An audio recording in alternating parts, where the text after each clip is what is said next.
¿Cómo llega el actual y el futuro presidente a este cambio de gobierno? Hay varias encuestas a pocos días, a 5 días de la toma de protesta de Andrés Manuel López Obrador. Según El Financiero, López Obrador llega a la presidencia con el 66% de aprobación entre los mexicanos. Enrique Peña Nieto apenas el 26% de aprobación, el más bajo en la historia de los presidentes, al menos desde Carlos Salinas de Gortari. Y Federico Berreto me sonríe, ahorita voy a platicar con él.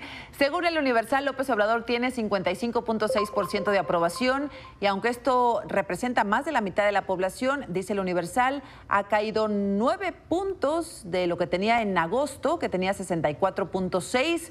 También hay una encuesta publicada por Consulta Mitofsky que muestra que Peña Nieto se despedirá con apenas el 24% de aprobación, el porcentaje más bajo en comparación con sus 4 antecesores, sí, incluyendo, como vemos, a Carlos Salinas de Gortari.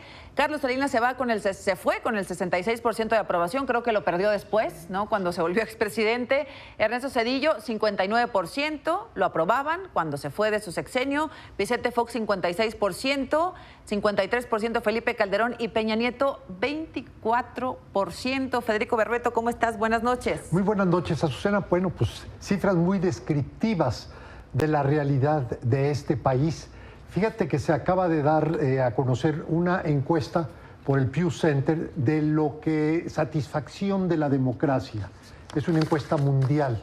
Y bueno, hay una crisis, hay países de democracia consolidada como es Estados Unidos, que tiene 40% de satisfacción, y así tenemos otras cifras. ¿Y nosotros? El tema de México es 6%. ¿6% de los mexicanos? Es los que confían en la democracia. Satisfacción con la democracia. O sea, qué preocupante, qué triste. Sí, estamos viviendo un momento de mucho escepticismo, de enojo, de fastidio, y bueno, nos estamos perdiendo de valorar las cosas buenas que tenemos, que no son pocas. ¿Por ejemplo?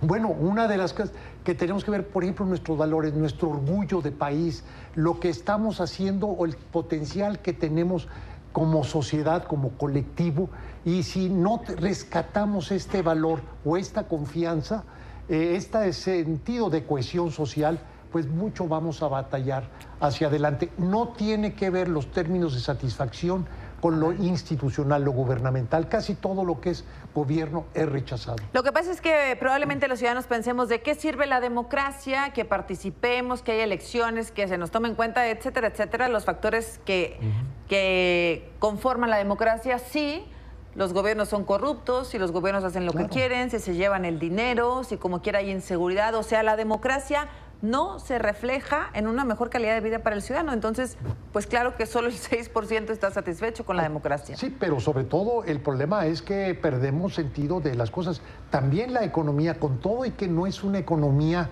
que tiene cifras de crecimiento espectaculares, tenemos estabilidad económica. Ahora estamos viendo que esta estabilidad se puede perder. Esto de la depreciación del peso, del tipo de cambio, o bien como varios indicadores muestran un comportamiento, pues digamos, donde algo que ya dábamos por hecho. Mira, te voy a decir qué es lo que sucede, que uno no sabe lo que tiene hasta que lo pierde. Y a lo mejor nos toca vivir como país esa experiencia, sobre todo en materia económica. Porque cuando hablamos de estabilidad macroeconómica, ¿no? Pues los ciudadanos decimos, pues sí, qué padre, y que las reservas, y que la deuda, y que un montón de cosas, pero los ciudadanos, ¿qué? Sí, entonces estamos desencantados de todos esos conceptos, ¿no? Que parecen tan ajenos a la vida cotidiana, Federico. Sí, pero el tema es crisis. Y la ausencia de crisis es un valor que ahora, qué bueno que se dé por hecho, por válido, que no tengamos crisis.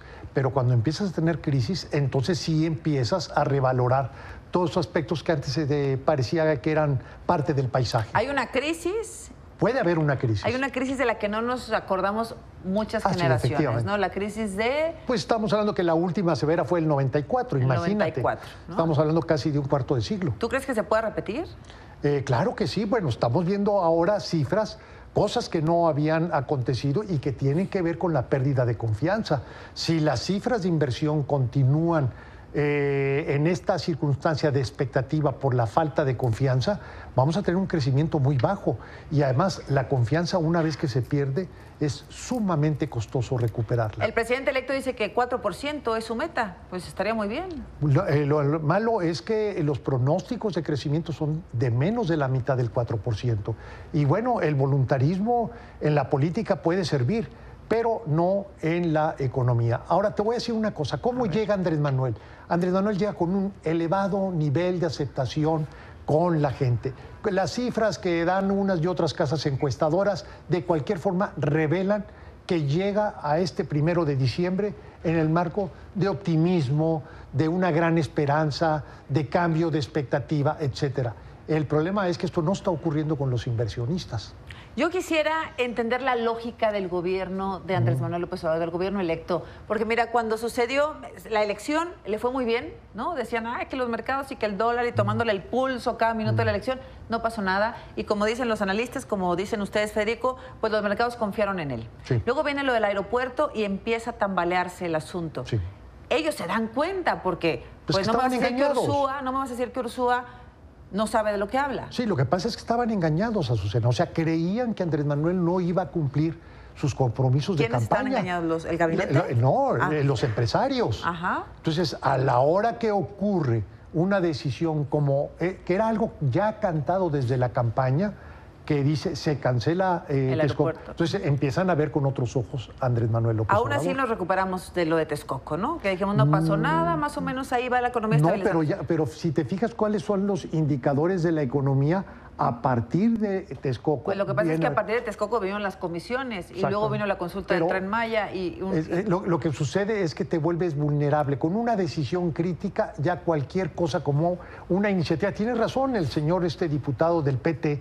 Pues si es una iniciativa del PT. Pues sí que no va a pasar, ¿verdad? Que no va a pasar nada, sí.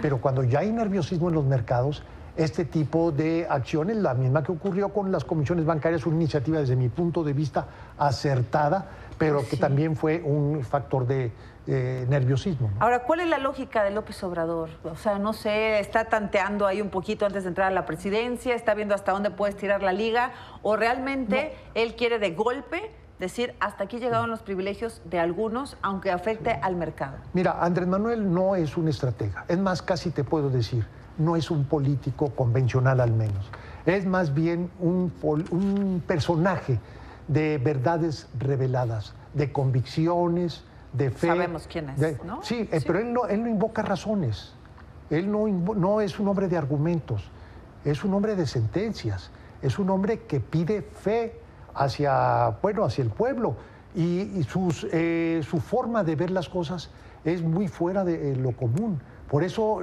esta idea de Andrés Manuel como un estratega que está midiendo, yo creo que no lo están más conociendo. bien como un líder religioso. Es más bien un líder, claro. Bueno, pues yo quisiera pensar que algo, al menos en la economía, va a medir con más cautela a partir del 1 de diciembre. Ya estamos muy cerca y lo vamos a ver, Federico. Así es. El problema es que se rompió un pacto de confianza, una expectativa de confianza. Que se cure rápido, porque tampoco batallaron mucho los empresarios para sentarse con él. No, pero es que una cosa son los empresarios y otra cosa es la mercados confianza internacionales. Eso son dos. Andrés Manuel cree que porque se sienta con empresarios resuelve el tema de confianza. No, tiene que ver con la manera como él toma decisiones. Pues lo veremos. Gracias, Federico. Gracias.